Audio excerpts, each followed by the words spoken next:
What's up, people? I'm Shaggy the Opinionated Hippie, and this is part 3 of my reviewing and ranking Cannes official live release series. I'm going to talk about the third release and then rank it among the other two. And the third one is Live at Cuxhaven 1976. The first two releases were, I think, complete shows, like 90 minutes long approximately each. This is less than 30, barely, but less than 30 minutes.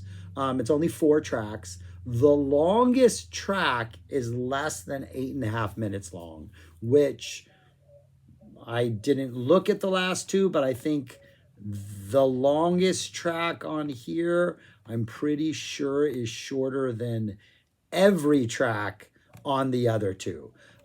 So we're really getting an entire different sort of live experience than what we got before.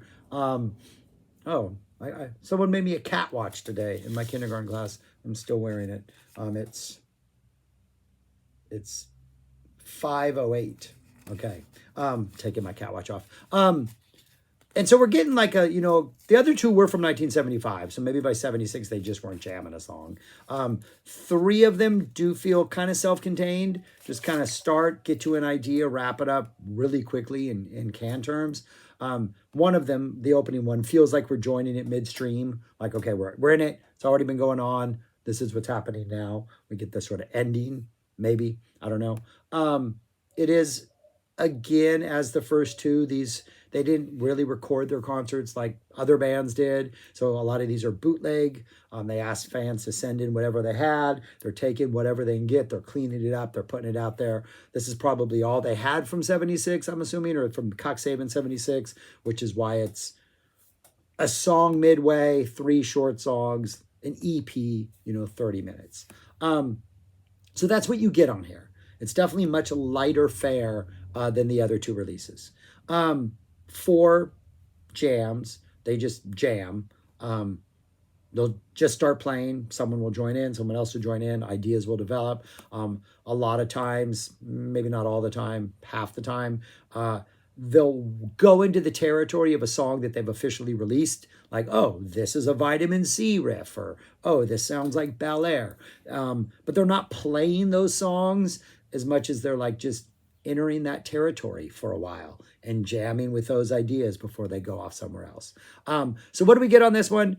We get 4 songs. The opening one is about 6.5 minutes long. It is probably the most static of them all in that it's a definite groove. It's kind of funky, kind of early 70s funk vibe going on there slightly, but it doesn't really deviate much within the context of this like 6.5 minutes. You get some like high-low dynamics, but you're really not going in dramatically different places. Schmidt is the first one that kind of commits with some like keyboard energy, and then Caroli kind of comes in, just kind of starts taking the lead with some more aggressive like soloing type things, more something you'd recognize in like a typical jam band type thing where he kind of is front and center. And then the end, it just gets really randomly chaotic really quickly and then kind of falls apart and just stops. An interesting, a good start, a really kind of warm up for 6.5 minutes. Let's get the juices flowing. Let's kind of danceable groove. Then just kind of an ending that feels like it just kind of falls apart. Like it was not, I don't know. It's a weird, nicely forced, chaotic ending. But it's a nice, fun, calm start with some good playing. The second track, Zwei, they're all named after whatever number they are in German. Zwei has definitely more of a flowing, kind of floating feel to it. It's still it's still got awesome like rhythm work kind of as the bassist of everything, but it's definitely not as driven, not as sort of that krautrock, Motorik type vibe. It's definitely more of an atmospheric, maybe more relaxing, but again, it's can do an improv music. How relaxing can it be? But Caroli's lines just feel a little more delicate. There is a part, I think it's about midway. This is like 8 minutes. He starts maybe about a minute or 2 into it. He starts quoting something. And every time I'm about to like place, oh, that's this, I always lose track of what it is. But I'm pretty sure there's some recognizable melody in here. But I've never been able to like, oh, that's that. And I don't know why, but I feel there's something in there. But this whole thing just has a nice sort of a lighter, floatier prog vibe, just that kind of vibe. The third song, which is Dry in German, the longest of the three, of the four, by far the sort of centerpiece of the entire thing, the main chorus. A very sort of upbeat, high energy, kind of dizzy feel. Um, this is the one where I think they feel more like they're just high flying jam band and they're just putting it all out there and the pedal to the metal and ideas are just flowing and it's not chaotic. It definitely, there's a lot of energy and a lot going on, but it always feels really like they're in control and they know what they're doing.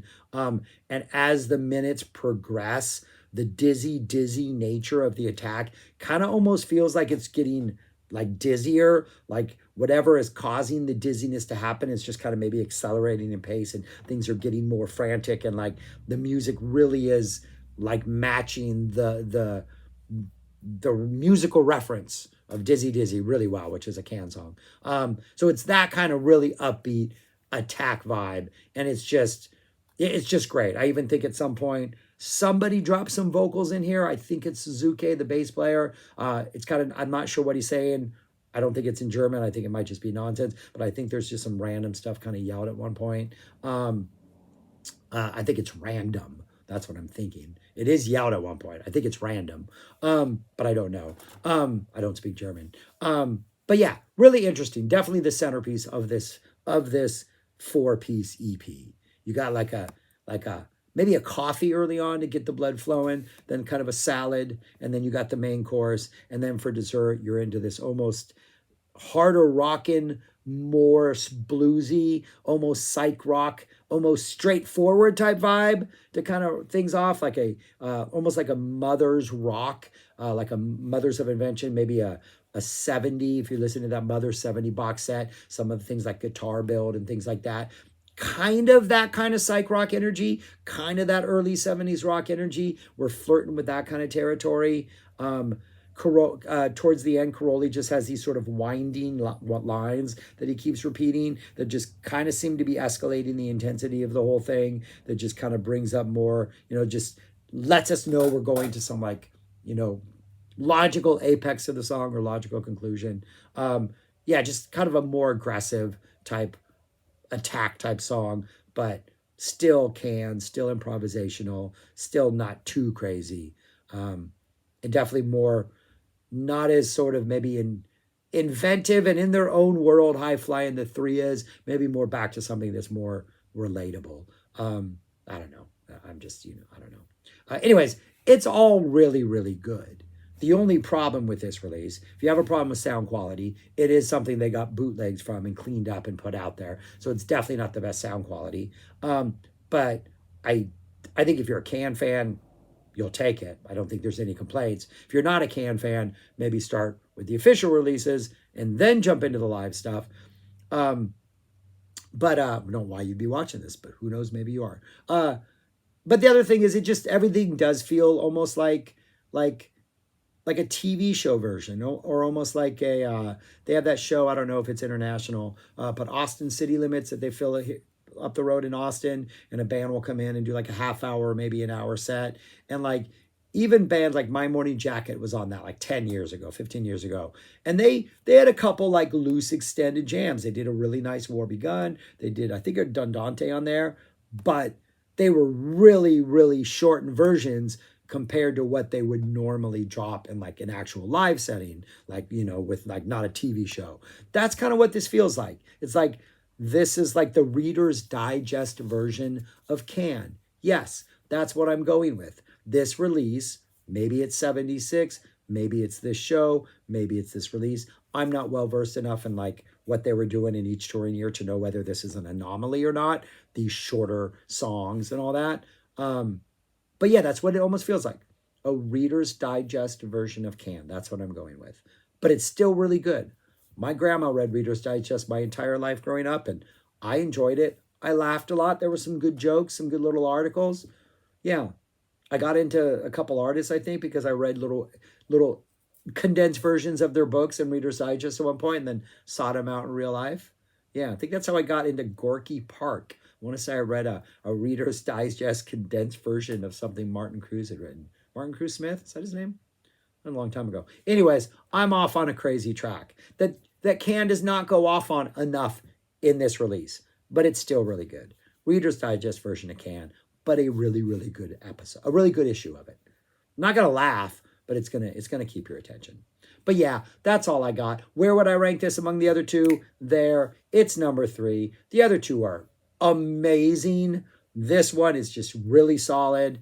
Some guy in the comments has sent who had bootleg tapes of Can stuff. He sent them into whoever the estate is that's doing this, and says that he knows there are some couple really good releases coming possibly this year. So I'm excited about that. But yeah, that's all we got for now. Let me know what you think of your release, thoughts, anything you know about Can in 76 and whether this show was representative of what they're doing. I would love to learn all that. But yeah, that's all I got.